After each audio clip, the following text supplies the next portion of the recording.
So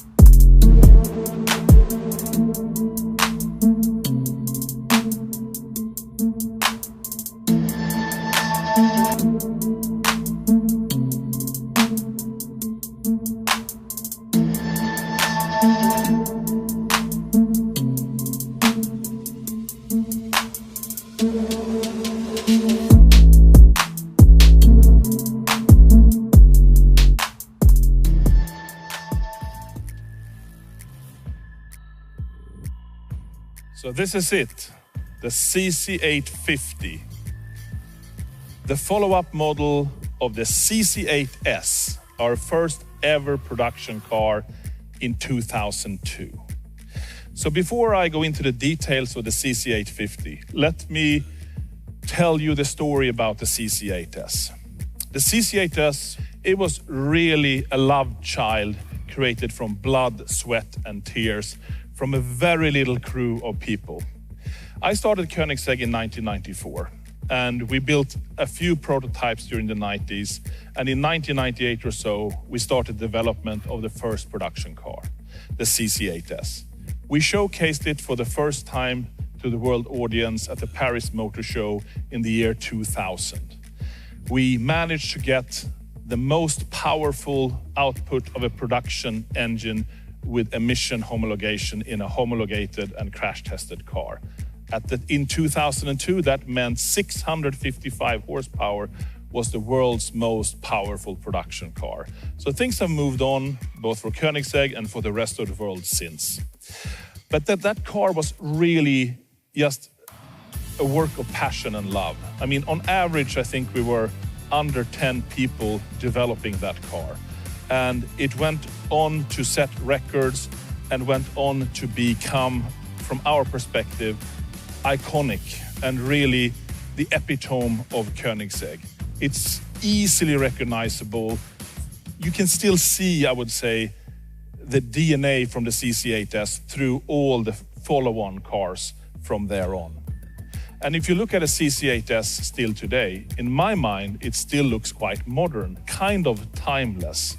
And when you look at it next to the CC850, which is really the continuation of the CC8S, but 20 years later celebrating the CC8S, we did not have to change much from a visual perspective to make it look super modern, sleek, and have the right aerodynamics and the right ergonomics, features and functions.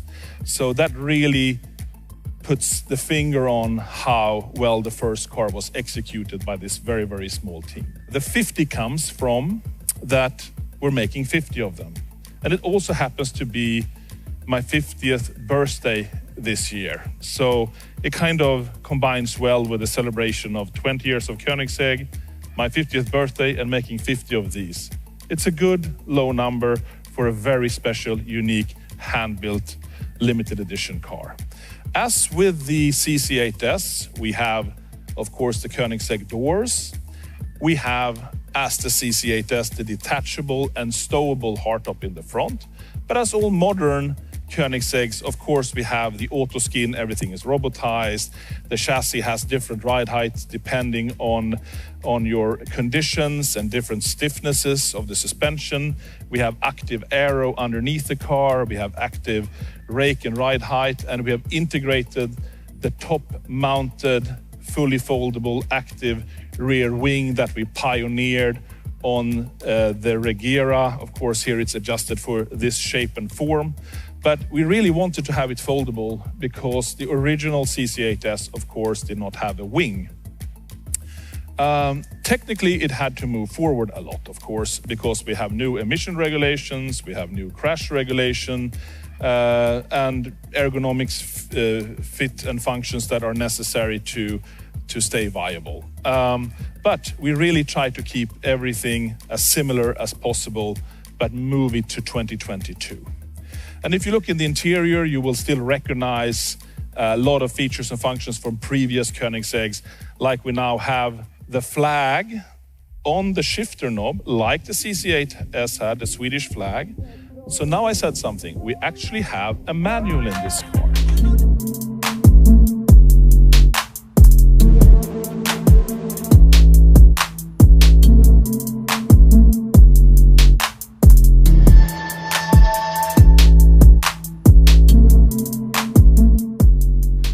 We have a name for this manual that I can show here.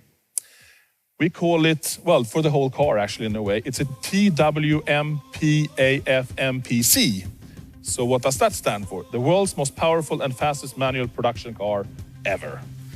And it is really difficult to make a manual car with today's regulation. But our customers really yearn for that analog feel.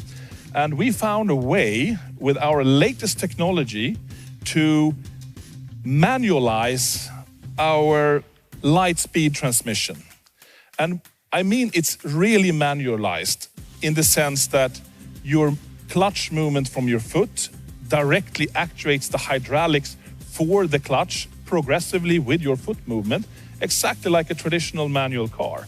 And the shifter mechanism, which is connected also to the clutch pedal, is also in direct connection with the transmission from all the moving parts and all the movements inside. They are synchronized.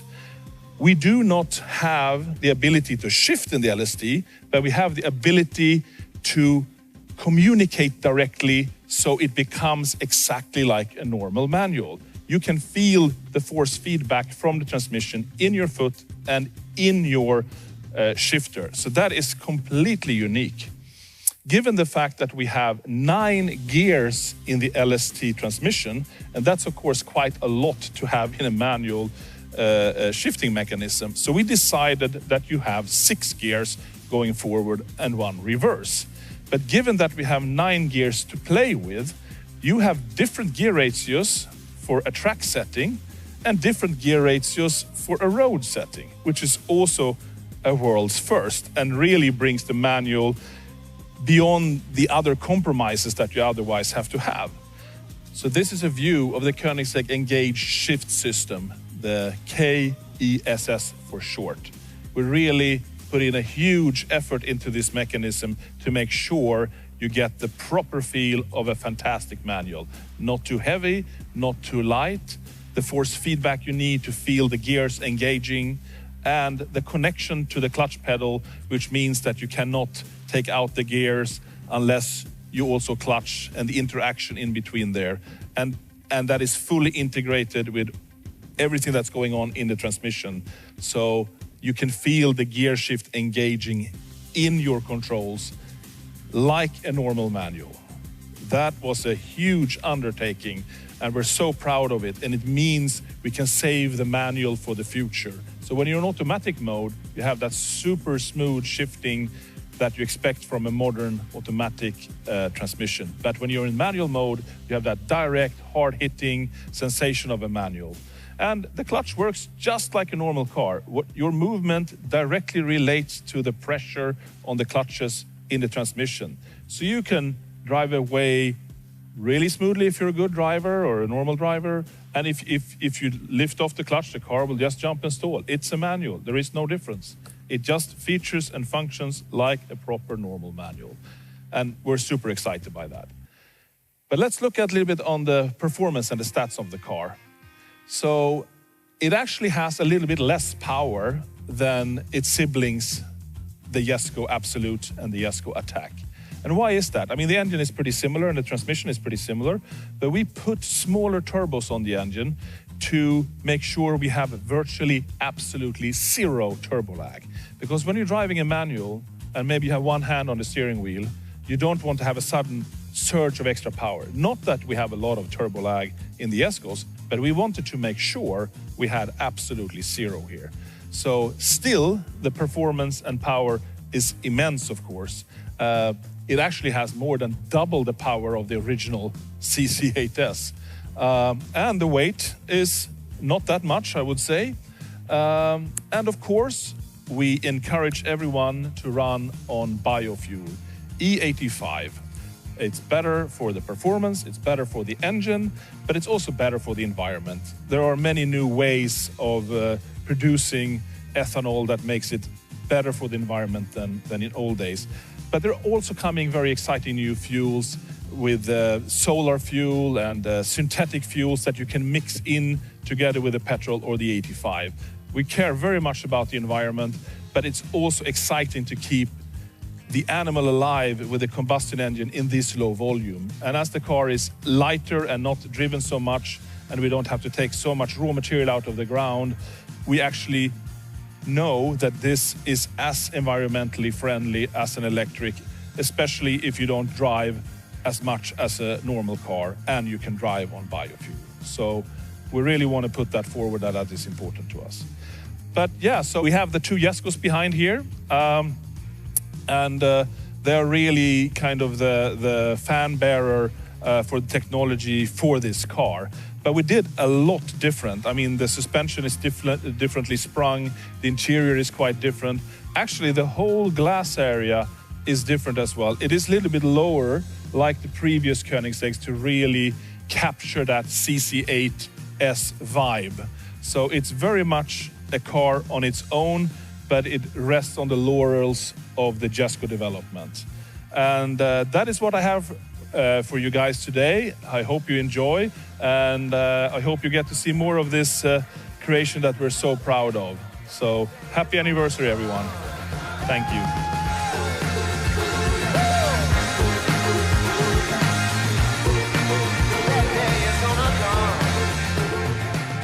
Okay guys, of course I also need to show you the interior, and especially the ESS. So we made the shift knob out of wood to have a really tactile human feel to it, actually enhancing the analog feel. The Swedish flag on top is something we had in the CC8S as well on our first production car, so it's a homage to that manual shifter. And then we're really celebrating the mechanical mechanism, which you can see through the gated shifter grid. It's very exciting. Clutch is very natural feel with a hump, like a traditional clutch with the right resistance. Not too heavy, of course, but this is really where it shines. So here we have the 6 gates forward. Then we have this side where we have reverse, neutral, and drive, 9-speed automatic. And you can jump out of that and you can jump into another gear. Of course, we restrict it from jumping into a too low gear if you're here, but otherwise you can just jump in and out. So it's very easy to operate, very tactile, very nice feedback, very exciting. The steering wheel is completely round, again, to going back to that really analog feel, like more of an old school sports car together with the analog Chrono Cluster 2 instrument, which is just a beautiful piece of handmade machine parts put together like a Swiss watch.